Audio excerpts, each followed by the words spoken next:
नमस्कार बच्चों। आज हम आपके सामने लेकर आए हैं अलंकार। अलंकार अलंकरोति इति अलंकारः, जो अलंकृत करता है वही अलंकार है। भारतीय साहित्य में अनुप्रास, उपमा, रूपक, अन्वय, यमक, श्लेष, उत्प्रेक्षा, संदेह, अतिशयोक्ति, वक्रोक्ति आदि प्रमुख अलंकार हैं। तो अलंकार उसे कहते हैं अलम धन कार। यह दो शब्द से मिलकर बना है।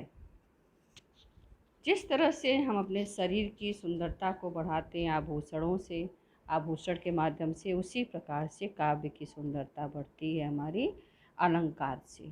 तो हम चलते हैं बच्चों अलंकार की परिभाषा की ओर। अलंकार की परिभाषा। अलंकार का शाब्दिक अर्थ होता है आभूषण। जिस प्रकार स्त्री की शोभा आभूषण से, उसी प्रकार काव्य की शोभा अलंकार से होती है। अर्थात जो किसी वस्तु को अलंकृत करे वह अलंकार कहलाता है।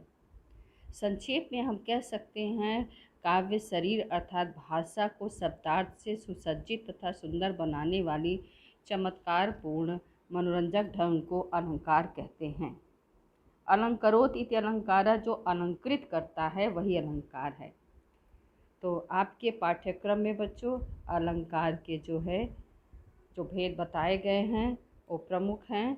हम आपको कुछ वही प्रमुख अलंकार ही बताएंगे जो दिए गए हैं सारे, उन सबको नहीं पढ़ना है। तो भारतीय साहित्य में अनुप्रास, उपमा, रूपक, अन्वयक, यमक, श्लेष, उत्प्रेक्षा, संदेह, अतिशयोक्ति, वक्रोक्ति आदि प्रमुख अलंकार हैं। अलंकार जो है आपको भूषण बिना सोहई कविता बनिता मीत। तो अलंकार कविता कामनी के सौंदर्य को बढ़ाने वाले तत्व होते हैं जो हमारे सुंदरता को बढ़ाते हैं। अलंकार के दो भेद होते हैं, एक शब्दालंकार और अर्थालंकार। उभयालंकार भी होते हैं, लेकिन शब्दालंकार अर्थालंकार प्रमुख होते हैं। शब्दालंकार वे होते हैं जिसमें हमारी शब्द की सुंदरता को बताया जाता है। शब्दालंकार, अर्थालंकार, उभयालंकार। हमारे पाठ्यक्रम में शब्दालंकार और अर्थालंकार के ही भेद का अध्ययन किया जाता है, उभयालंकार नहीं पढ़ाया जाता। अलंकार को व्याकरण शास्त्रियों ने उनके गुणों के आधार पर 3 भी बताया है, परंतु 2 ही प्रमुख होते हैं। तो हम चलते हैं बच्चों शब्दालंकार की ओर। शब्दालंकार में होते हैं जो शब्द की सुंदरता को बढ़ाते हैं, वह शब्दालंकार होते हैं। इसके भेद यहाँ पे कई दिए गए हैं, लेकिन हम आपके पाठ्यक्रम में अनुप्रास अलंकार है, यमक अलंकार है एंड श्लेष अलंकार ही है। 3 ही अलंकार आपको दर्शाया गया है आपके पाठ्यक्रम में। पुनरुक्ति अलंकार जो होता है ये कभी कभी आपके जैसे अवंसीम पैसेज वगैरह आते हैं उसमें रहते हैं, पूछा जाता है तो फिर आपको बता जाएगा।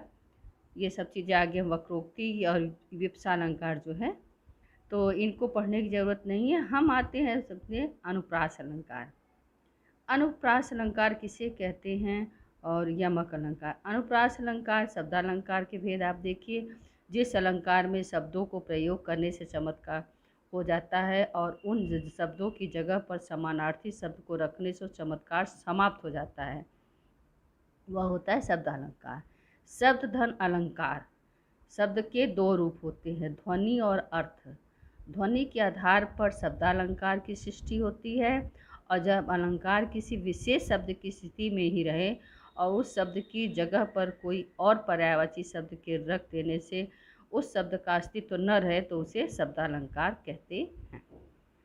अब शब्दालंकार में हमने वेद बताया कि अनुप्रास, यमक एंड श्लेष जो हाईलाइट हुआ है ये 3 ब्लू कलर से, आपके यही 3 अलंकार प्रमुख हैं।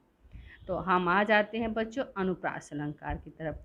अनुप्रास शब्द 2 शब्दों से मिलकर बना है, अनु धन प्रास। यहाँ पर अनुप्रास का अर्थ है बार बार और प्रास का अर्थ है वर्ण। अनु का अर्थ है बार बार और प्रास का अर्थ है वर्ण।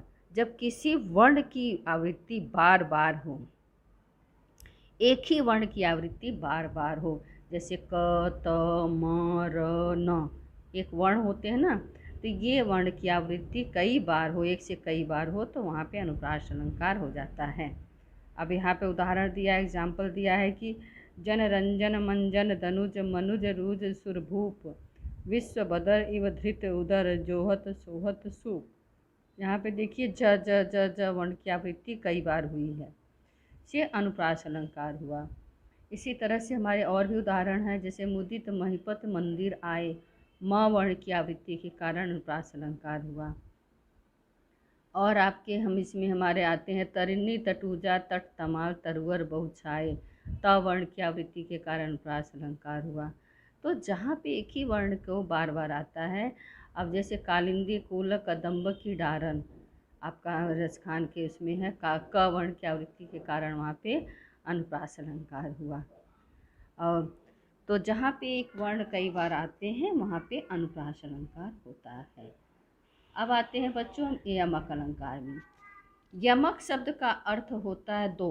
एक, जब एक ही शब्द ज़्यादा बार प्रयोग हो पर बार बार अर्थ अलग अलग आए, वहाँ पर यमक अलंकार होता है। एक ही शब्द ज़्यादा बार प्रयोग हो पर हर बार अलग अलग अर्थ आए तो वहाँ यमक अलंकार होता है। इसमें आपका उदाहरण दिया है, जैसे कनक कनक ते सौगुनी माँ दत्ता अधिकार, वा खाए बौराए नर वा पावे बौराए। कनक कनक, यहाँ पे कनक कनक शब्द दो बार दिया गया है, परंतु दोनों के अर्थ अलग हैं। एक कनक का अर्थ है आपका सोना स्वर्ण, और एक कनक का अर्थ होता है धतूरा। कि एक सोना पा जाने से क्या, कनक ते सौगुनी माँ दत्ता अधिकार, या खावे बौराए नर वा पावे बौराए। मतलब एक स्वर्ण पा जाने से लोग क्या करते हैं, मनुष्य जो है बौरा जाते हैं, यानी बहुत घमंडी हो जाते हैं, अहंकारित हो जाते हैं कि हमारे पास बहुत सोना है।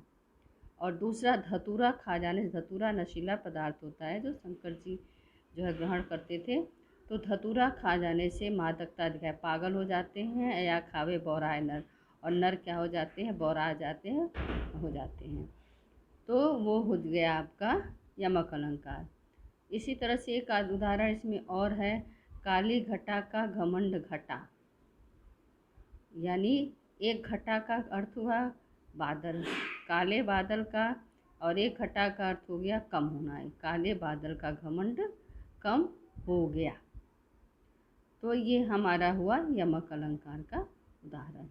आपको हम अगली कक्षा में जो है वर्कशीट के साथ आपको दे देंगे सारे अलंकार के उदाहरण, तो आप लोग उसको अच्छी तरह से देख लीजिएगा। और बाकी बच्चों, ये पुनरुक्ति विपसालंकार वक्रोक्ति ये अलंकार तो आपके पाठ्यक्रम में है नहीं, इनको पढ़ने की ज़रूरत नहीं है। अब हम आते हैं इसमें श्लेष अलंकार में। श्लेष अलंकार जहाँ पर कोई एक शब्द एक ही बार आए पर उसके अर्थ अलग अलग निकले। आपको यमक और श्लेष में अंतर आएगा।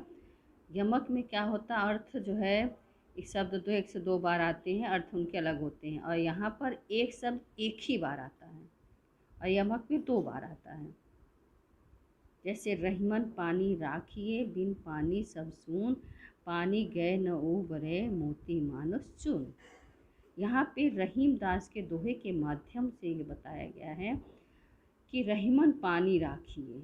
एक पानी होता है हमारा पीने वाला जल ग्रहण करने वाला, एक पानी होती है हमारा इज्जत पानी, एक पानी होता है हमारा चमक, जो कि पानी गए न उबरे मोती मानुष चून, कि जो है मोती पर जब पानी की बूंदें पड़ती है तो क्या हो जाता है, उसकी चमक दूर हो जाती है। रहीमन पानी राखिए बिन पानी सब सून, रहीमन पानी राखिए, तो यहाँ पे पानी का पहले पानी का अर्थ है इज्जत, रहीमन इज्जत राखिए, इज्जत रखिए। और दूसरा बिन पानी, बिना पानी के बिना जल के सारा संसार सूना है। और पानी गए न उबरे, जब पानी की बूंदें मोती पर पड़ती हैं तो उसकी चमक हट जाती हैं। तो ये हुआ आपका श्लेष अलंकार। तो यमक और श्लेष में विभिन्नता आपके पास इस तरह से दर्शाई गई है। अब बच्चों, ये आपका अनुप्रास अलंकार के तीन भेद हुए, शब्दालंकार के तीन भेद हुए, अनुप्रास, यमक एंड श्लेष। इन तीनों की परिभाषा के साथ उदाहरण लिख लीजिएगा। और आपको अर्थालंकार को हम बताते हैं, अर्थालंकार में क्या क्या पढ़ना है। यहाँ पर भी कई दिए गए हैं, लेकिन हमें जो है पाठ्यक्रम में जो जो है उसी को पढ़ना है। अर्थालंकार में होता है जहाँ पर अर्थ के माध्यम से काव्य में चमत्कार होता है, वो अर्थालंकार होता है। इसमें आपको उपमा अलंकार पढ़ना है, उपमा, रूपक, उत्प्रेक्षा, और आपको एक और अतिशयोक्ति अलंकार। धन्यवाद बच्चों।